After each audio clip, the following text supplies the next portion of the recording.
Welcome to Amazing Business Radio with best-selling author and customer service and business expert, Shep Hyken. Shep will talk with some of the smartest thinkers in business to help make you more successful in your professional and personal life. This is Amazing Business Radio with Shep Hyken. Hello, everybody. It's Shep Hyken here. We're back with another episode of Amazing Business Radio. Excited today because we're going to be talking with Evan Klein, who is the founder and president of Satrix Solutions. Now, they focus more on B2B than they do B2C, but we can learn no matter what we do. And I know we're going to be talking about Net Promoter Score and best practices behind using that metric, which is used a lot from any type of business. But he and his specialty is B2B. So for those in that world, you definitely want to stay tuned. And everybody else, I promise you're going to learn something as well. All right, with that in mind, let's a couple of quick announcements. First announcement, and I've been talking about them for the last couple of months or so, Text Expander. They are a sponsor, so thank you, Text Expander. And let me tell you what it feels like when I use their product. I type in 5 letters. I've actually created an acronym, if you will. So like if I typed in NSOC, that's all I do. And it brings up 4 paragraphs of text that I've already typed out. It saved it, and it just drops it wherever I want to drop it, in a social channel, on an email, and then I personalize and tweak it a little bit. Cindy in my office says it saves her several hours a week to not have to do these repetitive emails and messages again and again. And she's got a number of these snippets, if you will, in there. More about them at the break. Before we get into the interview, though, I want to share with you some important announcements, and you know what they are if you've listened to the show before. If you've got a story that you want to share or a question you want to ask, go to any social channel. I am there. And if it is a question, use the hashtag AskShep. I'll answer it there. I'll answer it here. I'll answer it in my newsletter, or maybe even my TV show, which is Be Amazing or Go Home.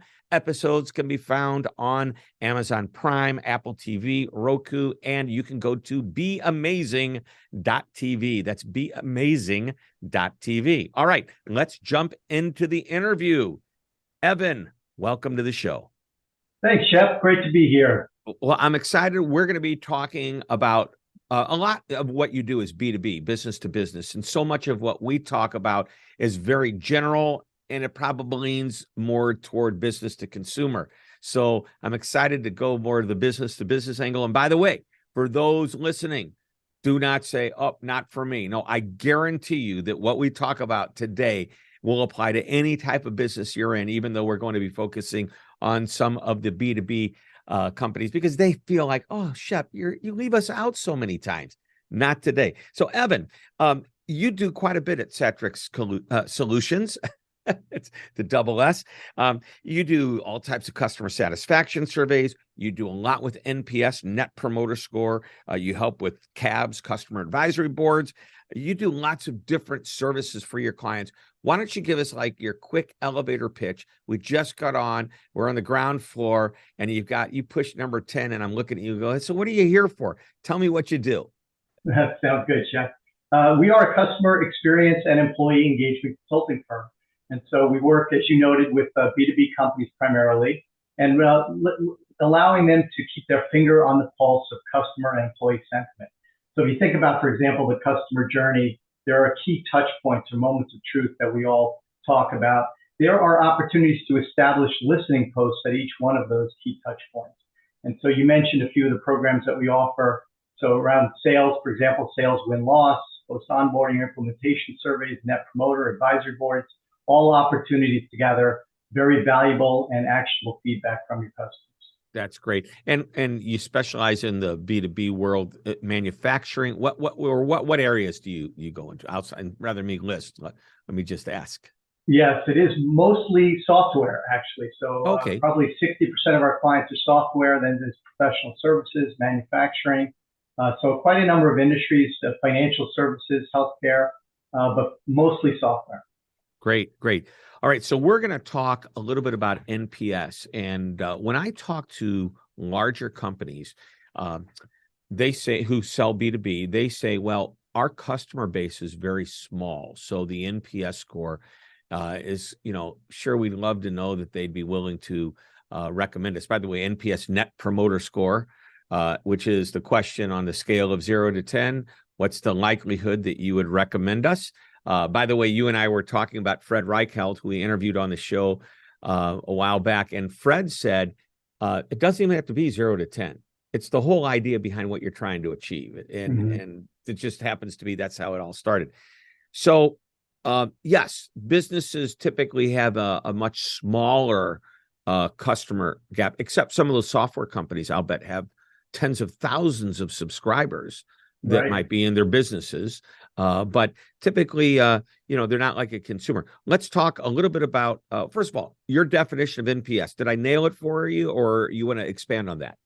Yeah, the customer loyalty metric that's based on the likely to recommend question. So it is quite simple. And one of the reasons we love it is because it's easy to convey the notion of net promoter and why it's important and what customer loyalty means to your employee base. That's a big part of having a successful net promoter program in B2B is making sure all of your employees are aligned and understand their role in the process of delivering an exceptional service experience. And net promoter is quite a simple construct that enables you to do that. Yep. Now, you said all employees. Do you really mean all employees or just employees on the front line? Oh, it's all employees, Shep. And so, the front line is obviously important, but everybody has an opportunity to take action based on the feedback of your customers. Think about the folks who are in product development or, in marketing, who are in sales. They're all listening closely and then leveraging the feedback to think about what their role, how it could change, how they can enhance the customer experience. So definitely we mean all employees. What about somebody that might be in a warehouse that does nothing but pack a box and ship? Yeah, well, think about it. If they don't pack the box properly, right, or if something breaks down, if there's an issue there, that could ultimately impact the customer experience. Boom. So I think you said it well. Everybody. And that means everyone, from a guy in a warehouse to the person in the mailroom, to the CEO and everybody in between, is involved in creating a good customer experience. By the way, I think that transfers over to any type of business, not just the B2B world. True. Very and true. That's what we're talking about. That's perfect. So how does NPS differ from B2B versus B2C? Well, quite a few ways, actually. So if you think about it in B2C, we're all individual consumers, right? We buy things, we go to restaurants, we go to hotels. We all get surveyed. And so I think, the important element around surveys is, why should I bother taking a survey? What's in it for me? And it's a little bit hard to wrap your arms around the fact that, a giant corporation, after, staying at a hotel or renting a car, if I respond to the survey, are they really going to act on it? It's going to improve my experience the next time. In B2B, it's much more sort of one-to-one. That your feedback absolutely has an opportunity to affect the experience you have with that company. Think about a software company.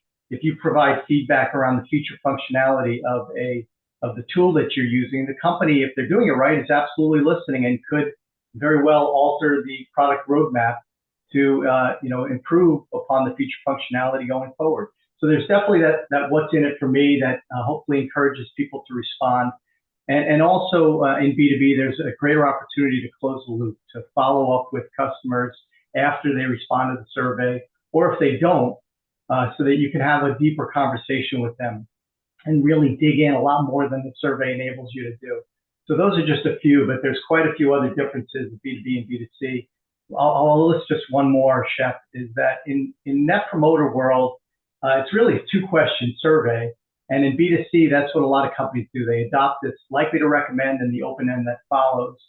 In B2B, you have an opportunity to ask more questions, not overly burden your customers with a 30-question survey, but you could certainly go beyond the 2 questions. And in fact, many of our clients do that because these people are spending tens of thousands, if not hundreds of thousands of dollars.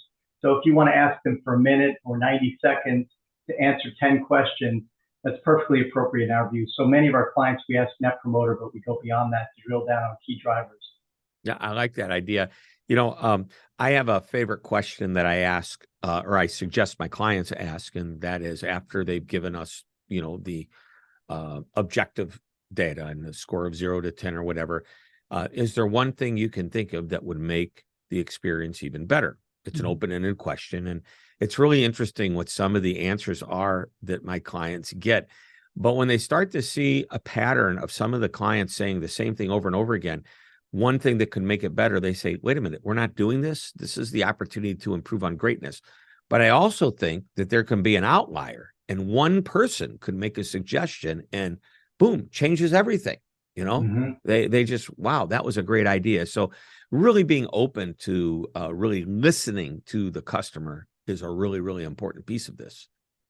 Yeah, and you mentioned the open-ended questions that get so much context and rich feedback that go beyond just the scales on the 0 to 10. The 0 to 10 obviously gets you the metric, gets you Net Promoter Score, but companies that are doing Net Promoter right, it's more of a system or an operational discipline. And the feedback beyond the Net Promoter question is vitally important, especially those open-ended text comments. Mm-hmm.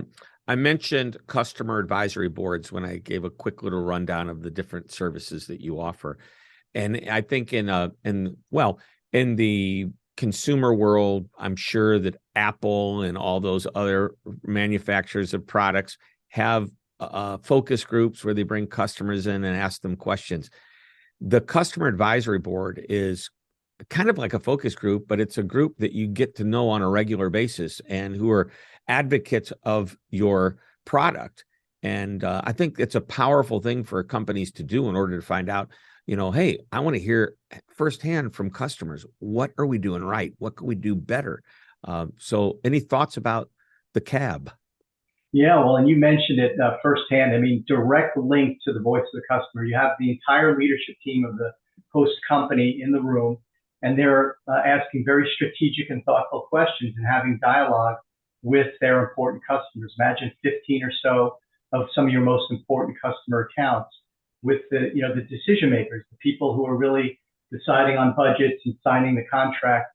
And so, spending 3, 4, 5 hours with them multiple times a year, you can imagine how much robust and valuable insight you can get on a range of topics. So such a powerful program in the world of customer experience.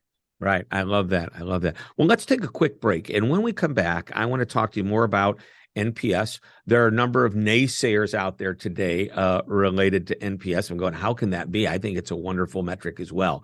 And I'd like to talk about how companies can really take advantage of this and move forward and lean into the data that they get to create the better experience.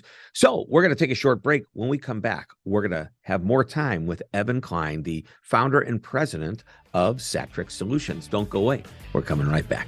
Let's talk about Text Expander, a tool that allows your team to eliminate repetitive typing with just a few keystrokes. Anything you type over and over, such as customer responses, will be at your team's fingertips, so they have the power to do what they do best, just faster. Quickly reply to emails and chats from a library of responses that you create, completing answers to common questions and issues. Your entire team stays on the same page with the same common responses that can be personalized on the fly. And it's simple to use. Type commonly used content into a text expander snippet and give it an abbreviation of just a few letters and symbols. Share the snippet with the team. When you type the abbreviation, it triggers the snippet and the content expands anywhere you type, including email, chat, or social media. It's that easy. Just go to www.textexpander.com to learn more about this amazing and productive tool. Sign up for a year and get 20% off. You're listening to Amazing Business Radio with best-selling author and customer service and business expert, Shep Hyken. We're back on Amazing Business Radio talking with Evan Klein of Satrix Solutions. By the way, if you want to learn more about them, just go to Satrix Solutions, Satrix. I'm assuming you'll know how to spell solutions.com, satrixsolutions.com. Evan, I know I love Net Promoter Score. And the idea behind it is, as we talked about, is you want to find out what's the likelihood to recommend. When people are saying, I'm very likely to recommend you because I had a great experience, that's really why they're saying it. They like your product, they like the experience, and they're more than happy to do so. In the consumer world, when somebody gives you a high NPS score, probably hard to follow up with everybody. But if you are dealing with, in the B2B world, and customers that in the subscriber world, as you mentioned, your SaaS models with your software providers, or you're dealing with manufacturers, you probably have a lot more at stake to lose if these people aren't not only willing to recommend, but don't renew or don't come back or ghost you after a period of time because they don't want to do business with you anymore. So what I want to do is I want to bust the myth that there's anything wrong with NPS. Okay. Mm-hmm. I'm sure Mr. Reichel will be very happy with us talking about it that way. And number two, after that, I want to talk about some best practices related to that. So first of all, let's do some myth busting. Is there anything wrong with the NPS measurement? You know, it's funny, and actually, I listened to your episode with Fred Reichel, and excuse me, he mentioned that there's essentially a cottage industry of naysayers, and I couldn't agree more. Probably not a month goes by where on LinkedIn I don't see someone bashing Net Promoter Score for one reason or another. And, you know, my point of view on that is it's probably emanating from companies or individuals with two situations. One is that they're not applying best practices, so they're probably not generating as much value. Or two, you know, maybe they have an alternative to sell. So I think those are probably the two reasons. There's nothing inherently wrong with the question, how likely are you to recommend? I'll throw a third one in there. They tried it and they didn't like the results that they got. So we're not doing that again. Very well could be it. And, you know, look, there are the companies that are using Net Promoter just to get a number, right, a metric. And if that's all you're doing with it, then, you know, certainly you're leaving a lot of opportunity on the table and you might not find as much value in it. If you're not closing the loop, if you're not actioning the feedback, if you're not getting strong response rates by, you know, employing all the strategies to maximize participation, then yes, it's going to be a difficult exercise for you. But our clients certainly find tremendous amount of value. And one other thing I'll share for those who want to check out our website, we have a research report on the use of Net Promoter in B2B. And we asked the question, how likely are you to recommend using Net Promoter in your relationship survey for your customers? And actually the Net Promoter score for Net Promoter, the use of Net Promoter was a plus 34. So most B2B business leaders see the value, they appreciate it, they understand how to use it, and they like it. So, and by the way, a plus 34 is a pretty good score. That's right. Yeah. It's from minus 100 to plus 100. So if you're in the plus, especially in 30s, 40s, 50s, you're doing quite well. Yep. And when you get into those, you know, you get like Apple and some of those other brands that have pretty high scores and say, hey, we're as high as Apple. Well, that's nice. That's nice. So I think you've kind of opened the door because you've already mentioned some of the best practices, but let's dig a little bit deeper. If we were to do, say, three, you know, what would be the three best things we can do with that data that we get? You know, what you mentioned, close the loop and the follow-up and all that, but let's get specific. I get this information. I've got my number. And let's just say I asked one question that was that closed, you know, 0 to 10 question. What's the likelihood you recommend? What is your recommendation on what we do with that likelihood to recommend number? Yeah, well, if you're just doing a 1 or 2 question survey, it requires more effort to close the loop. Because if you see someone who responded with a 5 or a 6 that falls into the tractor camp, you have to follow up and you have to dig into exactly why they feel that way. They might offer some context in the open end, right? And you can analyze the themes and patterns across all of the feedback you've received from all of your customers. But it probably does require you to spend more time with them in that follow-up endeavor to really probe and understand their frustration.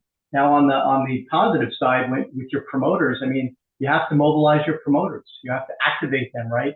And I've heard you say this on previous episodes as well. If they say they're likely to recommend, call them up and ask them, who would you recommend me to? So, very good. That's called mobilizing your promoters and also leveraging them for marketing purposes, testimonials, case studies, things of that nature.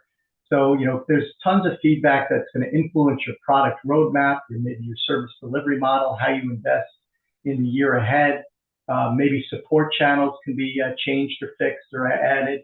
So there's so many ways that this feedback can be leveraged and is in the companies that are doing it right. But importantly, Shep, you know, you can't really get there unless you have strong response rates from the right people. You have to invite the right contacts, make sure you have a customer contact list, which includes all the personas and key contact roles. You have to maximize participation so you have really solid, representative, and statistically valid data. And then you have to action on it. You have to use it to improve the experience so that when you go back to them the next time, they recognize that this is not just a check the box exercise. It's something you're truly, as an organization, committed to, and they realize their feedback is being listened to and heard. Yep. If you want your customers to continue to give you feedback, show them that you're doing something with the feedback. Exactly. Yeah. Exactly. That's key. I mean, that is one of the most prominent drivers of a successful Net Promoter Program, because we're all over surveyed these days. And, people can make a distinction between a company that just sends a survey because they feel they have to, and companies that are truly invested in voice of customer driven change. So I think that's some of the differentiators there for companies that are doing it right. I'm looking right now for my report. We did a whole section on surveys this year. And what was really interesting to me is that the survey fatigue issue that's out there, people getting so much, they're inundated with surveys. So at the end of the day, I have a whole section on here. I just want to share with you some of these stats. Oh gosh, come on. If I can't, nope, that's not it. Don't make me wait. Respect my time, communication. Well, I probably ought to look in the table of contents. And there we go. Surveys, the importance of there we go. All the way back on page 28. By the way, our report is available free of charge. All you have to do is go to Hyken.com and just click on research, and you get it. Here we go. Page 28. I sure hope, or did I make a mistake? And I can tell the audience, I'm looking at this report, quite robust. It seems like there's a lot of valuable data in there. Well, thank you. Yeah, we took a lot of time. I think the hardest part isn't doing the survey. It's writing the notes and what I think is important and distilling it down. Do you know we have literally tens of thousands of lines of data because we break every question up, and we interview well over 1,000 customers, and we ask, even though it's like 26 questions, which is a long survey, we get a lot of information sometimes within each question. Here's interesting. 44%, this is B2C. This is Gen Pop. 44% of customers say they always complete a customer satisfaction survey. I find I must ask the question the wrong way, because I think that's crazy. Really?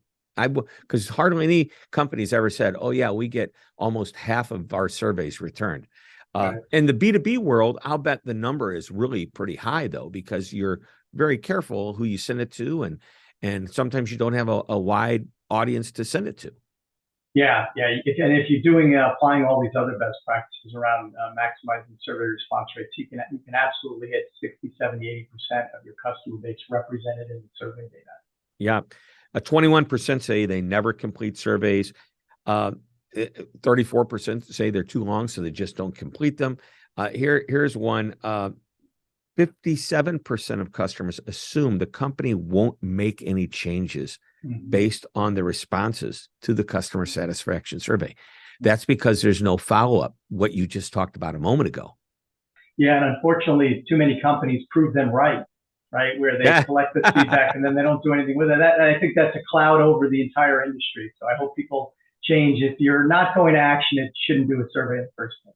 Yep. And 59% to that point say they don't ever hear back from the company after they complete the survey, which gives them reason to probably think, maybe I don't want to keep doing this again and again and again. It's, it's Groundhog Day. I fill it out. I take the time. I never hear. I'm not doing it anymore. Yeah. Our clients actually response rates improve over time because they demonstrate that commitment, truly listening and acting. So more and more customers over time are more likely to spend a minute or two providing that feedback.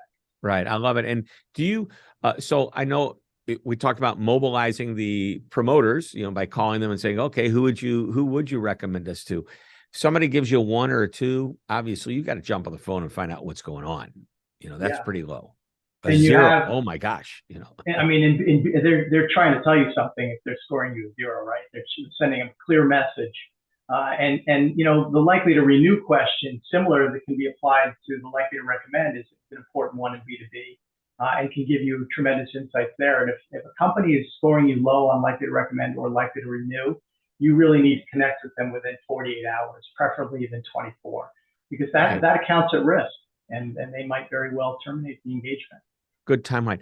Do you recommend, depending upon the size of your audience, would you recommend a particular survey I'm not specifically asking for the brand, but a program that will allow subsequent questions to change based on the question and how they answered it. Like if I give you on a scale of 0 to 10, what's the likelihood you'd recommend? And I put down a 10. Fantastic. I'm glad you were happy. Is there one thing you could think of that would make it even better? But if I put down a 6, is there one thing you can think of that would have made you give us a 7 or an 8? I mean, there's these different programs that allow those subsequent questions to change. Do you like that, or do you like to be consistent with everything? No, we do like that. I mean, consistency is important in some regards, but you have to have that dynamic approach, right? Where different questions are posed depending on their response to prior questions, or things branch so that different contacts see different sets of questions.